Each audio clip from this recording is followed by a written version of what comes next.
तुम डर जाओगे और वो पकड़ लेंगे और वो आवाज लगाएगा और तुम कहोगे जवान संभाल के। तुम जानते हो अब कौन है? गुरु के अपनाए हुए जीव है। हाथ बंद कर आगे खड़े हो जाए।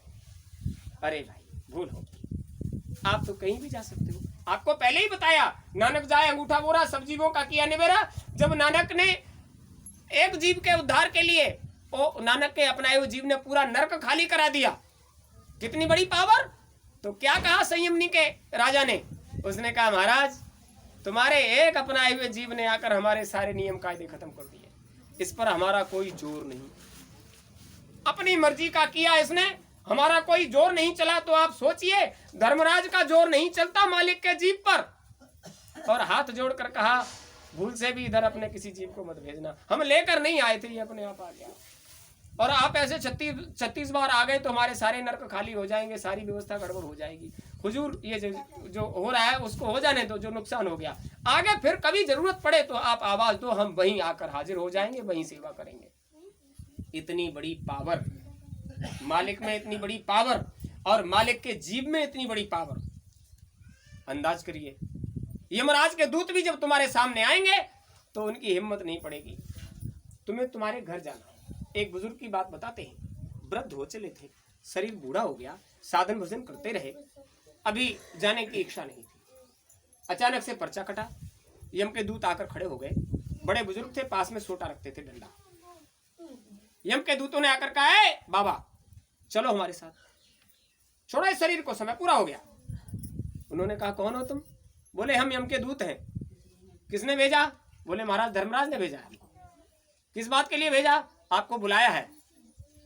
उन्होंने कहा अच्छा तुम यम के दूत हो, हमें बुलाने आए हो? तुमको मालूम है हम कौन है? अरे हमको मालूम है, तुम फलाने दास हो और तुमको वहां चलना पड़ेगा, तुम्हारा पर्चा कट गया है। बाबा को गुस्सा आ गया। पूरा जीवन गुरु को समर्पित कर दिया, उनकी बातों पर अमल किया, एक रस होकर हम जीवन जिए, और आज अंतिम समय में गुरु महाराज के होते हुए यमराज के दूत हमें ले जाएंगे। गुस्सा आया, उठा नहीं जाता था, ताकत लगा के उठकर बैठे और पास में रखा हुआ था डंडा, सोटा उठाकर कहा आओ तुम्हारी ऐसी की तैसी, तुम हमको ले जाओगे? अचानक से जैसे ही डंडा उठाया, अचानक से किसी ने उसको पकड़ लिया। अरे क्या करते हो? पलट कर देखा, अरे गुरु महाराज उठकर खड़े हो गए, ताकत लगाई उठकर खड़े हो गए। हुजूर डंडा छोड़ दीजिए। बोले क्या कर रहे हो? बोले मालिक आपके होते हुए यमराज के दूत हमें ले जाए। बोले नहीं, भूल भरम हो जाता है। क्या कहा? भूल भरम हो जाता है, धोखे से कोई आ गया तो तुम साधक हो, तुम्हारा काम ये थोड़ी कि तुम डंडा उठाओ। उनको समझा देते भाई हम साधक हैं, गुरु के अपनाए हुए जीव हैं, हम यमराज के यहाँ नहीं जाते, हम तो अपने घर जाते हैं, हमारा लेखा जोखा वहां नहीं होता। धोखे से तुम आ भी गए हो तो कोई बात नहीं है, वापस हो जाइए। यमदूतों से कहा आप जाओ, आप जाओ। यमदूत चले गए। उनसे पूछा तुम्हारी इच्छा क्या है, तुम क्या चाहते हो? बोले हुजूर अभी जाना नहीं चाहते, हमारी साधना में अभी इतनी कमी रह गई है, जब तक हमारी साधना पूरी नहीं हो जाती इस शरीर को छोड़कर साधना पूरी करने के लिए दूसरा शरीर लेना पड़ेगा। अब थोड़ा सा कमी रह गई है, थोड़ी सी साधना रह गई है, उसको इसी शरीर में बैठकर पूरा कर लेंगे। बार बार इस योनि में क्यों आएंगे, इधर बार बार क्यों आएंगे? इसलिए हमारी इच्छा है कि शरीर में जब तक बैठकर काम पूरा नहीं कर लेते हम इसको नहीं छोड़ेंगे अभी, और जब काम पूरा हो जाएगा हमको छोड़कर उधर चले आएंगे आपके पास। देखिए गुरु महाराज के अपनाए हुए जीव और साधक का क्या हाल होता है, अपनी मर्जी से अपने शरीर को छोड़कर जाता है। प्रमाण दे दूं, कबीर साहब ने क्या कहा, इधर आने का काम पूरा हो गया, अब हमको जाना पड़ेगा। 120 वर्ष की अवस्था, ये कहा अब हमको जाना पड़ेगा, इधर का काम पूरा हो गया। प्रेमियों ने कहा हुजूर आप चले गए, हमारा क्या होगा, हमको कौन संभालेगा? तो उन्होंने कहा घबराओ नहीं, घबराइयो मत हंसा, हम फिर आ गए। काशीपुरी मुक्त का नाका आके यज्ञ रचावेंगे। गुरु महाराज आए और काशी में संसार का सबसे बड़ा यज्ञ किया, प्रमाण दे दिया कि हम आए और हमने फिर से तुम्हारी संभाल किया।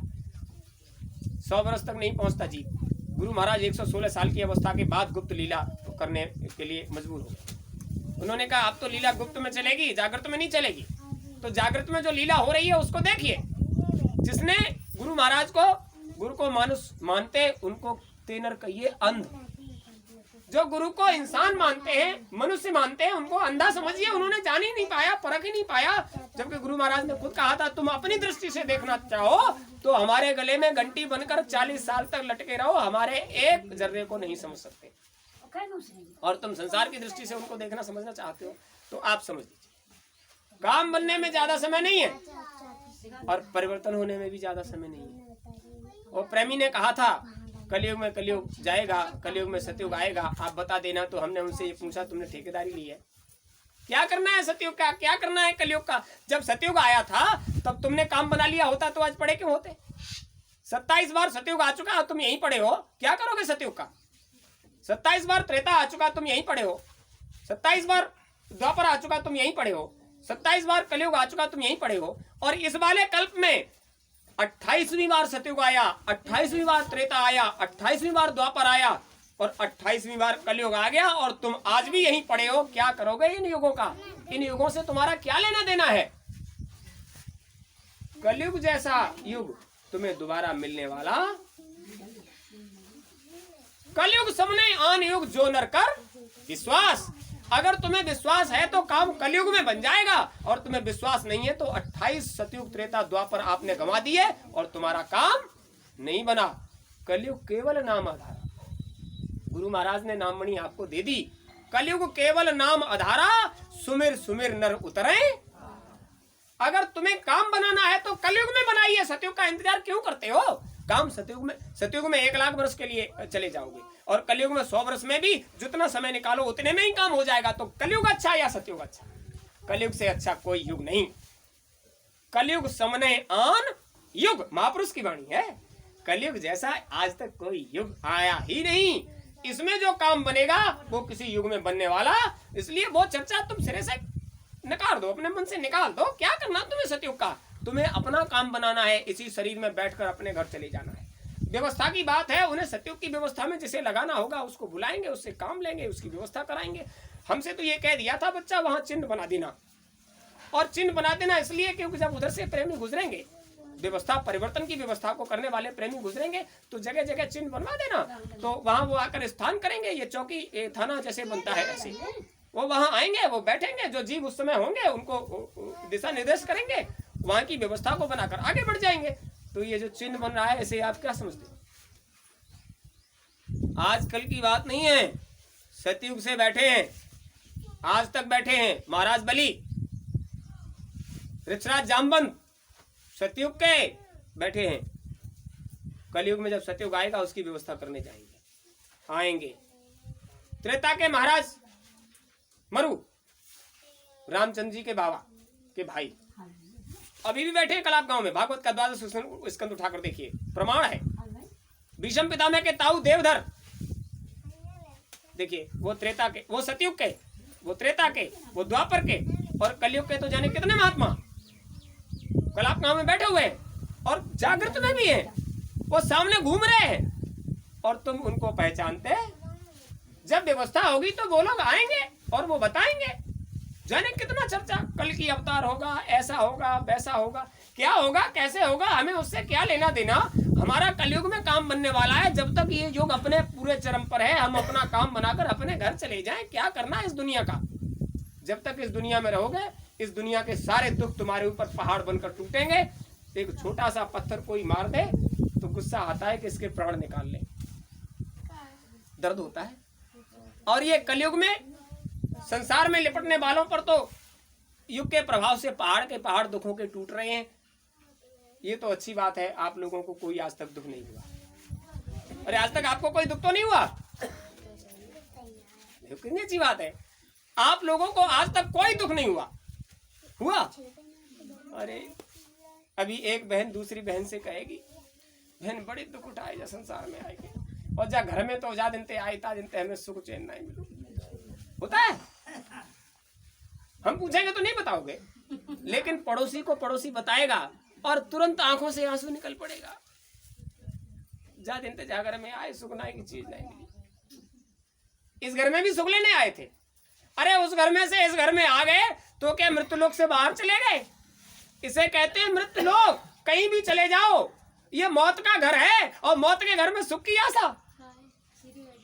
मौत के घर में सुख की आशा मत करो। सुख की आशा वास्तव में जहां होगी, ईश्वर अंश जीव अविनाशी चेतन अमल सहज सुख राशि। जब तक आप ईश्वर का दिए हुए अंशों को निर्मल नहीं करोगे, मन बुद्धि चित्त अहंकार को, ये ईश्वर के अंश है। ईश्वर अंश अविनाशी जीव का मदद ये अंतःकरण नहीं करेगा।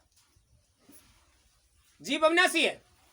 देखिए बड़ी बात, गुरु महाराज ने कल सत्संग सुनाया तो क्या कह रहे थे, तो गुरु महाराज ने कहा बच्चा ईश्वर नहीं रहेगा, ब्रह्म नहीं रहेगा, पार ब्रह्म नहीं रहेगा, महाकाल भी नहीं रहेगा, यहाँ कुछ भी नहीं रहेगा एक दिन। अभी आप स्वर्ग वैकुंठ की बात करते हो, ब्रह्मा विष्णु महादेव की बात करते हो, ये कुछ भी रहने वाला नहीं है। इस संसार के जितने जीव हैं सब अपने घर चले जाएंगे। जब अपने घर जाएंगे तो ये संसार में कुछ भी नहीं रहेगा। विचार करो, अविनाशी तो वो है जिसका कभी विनाश न होता हो। वो कहते हैं कि ईश्वर भी नहीं रहेगा, ब्रह्म भी नहीं रहेगा, पार ब्रह्म भी नहीं रहेगा, महाकाल भी नहीं रहेगा, और जब उनकी मौज होगी तो सबको चटाई की तरह समेट कर अपने घर ले जाएंगे सचखंड। वो सच्चा दरबार है, सबको एक दिन वहीं जाना होता है, और जब उनकी मौज होती है तब फिर से लीला होती है। लेकिन क्या कहा, जीव अविनाशी, इन जीवों का कभी विनाश नहीं होगा। सब कुछ नष्ट हो जाएगा, लेकिन ए जीव तू कभी नष्ट होने वाला नहीं है, तू नष्ट नहीं होगा। और तू नष्ट नहीं होगा तो तुझे कहां जाना है? साधो भाई, यह नहीं देश हमारा, मैं तो अमर देश को वासी, जो है सब देशों से न्यारा। हम अमर हैं, जीवात्मा हैं, अमर हैं। संसार के क्रियाकलापों में इन पिंजड़ों में लाकर फंस दिया। ये बुलबुल है, ये चिड़िया है, ये हंस है, जिसे शरीर रूपी पिंजड़े में फंसा दिया गया। अब जब तक इस पिंजड़े में फंसा है उलझा है, और पिंजड़ा जिस दिन टूटेगा, उड़ चल हंसा अपने मुल्क को, यहाँ न अपना कोई। इसे तो अपने घर जाना है। जब तक इसे अपने घर से वास्तविक प्रेम नहीं होता, जब तक ये गुरु से एक रस नहीं होता, तब तक अपने घर का वास्तविक आनंद नहीं मिलता। और जब वास्तविक आनंद अपने घर का नहीं मिलता, तब तक संसार में आनंद की खोज करेगा, और मौत के घर में सुख का कहीं नामो निशान नहीं होगा। कब चेतन जीवात्मा से सहज एकदम सरल होगा। जब तक चेतन जीवात्मा से एकदम सहज नहीं होगे, सरल नहीं होगे, तब तक इस संसार का दबाव तुम्हारे मन से उतरने वाला। बड़ी बात है सहजता में। सहज समाधि श्राप गति बाधी। देखो कितनी बड़ी बात, तुम्हें किसी ने श्राप दे दिया है। अगर तुमने अपने आप को सहज करके एक रस होना सीख लिया, तो श्राप भी तुम्हारा कुछ बाल भी बांका। प्रमाण दूंगा रामचरितमानस से। जिस समय देव ऋषि नारद हिमगिर गुहा एक अति पावन, बहे जहां सुरसरी सुहावन, ऐसे स्थान पर पहुंचे। उन्होंने उस सुंदर स्थान को देखकर मन में विचार किया, हम महात्मा हैं, इतना रमणीक स्थान है, हमको यहाँ साधन भजन कर लेना चाहिए। बैठ गए साधन भजन के लिए। जबकि उन्हें श्राप है, कहीं भी 2.5 घड़ी से ज्यादा समय बिता नहीं सकते, ठहर नहीं सकते, श्रापित हैं। और जब वहां बैठे तो वहां का वातावरण इतना सुंदर था, सहज समाधि, मन सहज हो गया, कोई विचार भाव नहीं मन में, सहज हो गया, अंतःकरण निर्मल था, मन सहज हो गया, समाधि लग गई। श्राप गति बाधी, वो श्राप कहां चला गया? 2.5 घड़ी से ज्यादा नहीं ठहर सकते, बहुत लंबा समय हो गया और एक ही जगह समाधि में बैठे हुए हैं, श्राप कहां चला गया? ये इस बात का प्रमाण है। जब अंतःकरण की गति सहज हो जाती है, तो संसार की श्राप और वरदान जैसी चीजें भी उस पर लागू। आपके हाथ बात है, जैसा चाहो वैसा अपने आप को सुख और दुख दे लो, दूसरा यहां कोई देने वाला नहीं। जय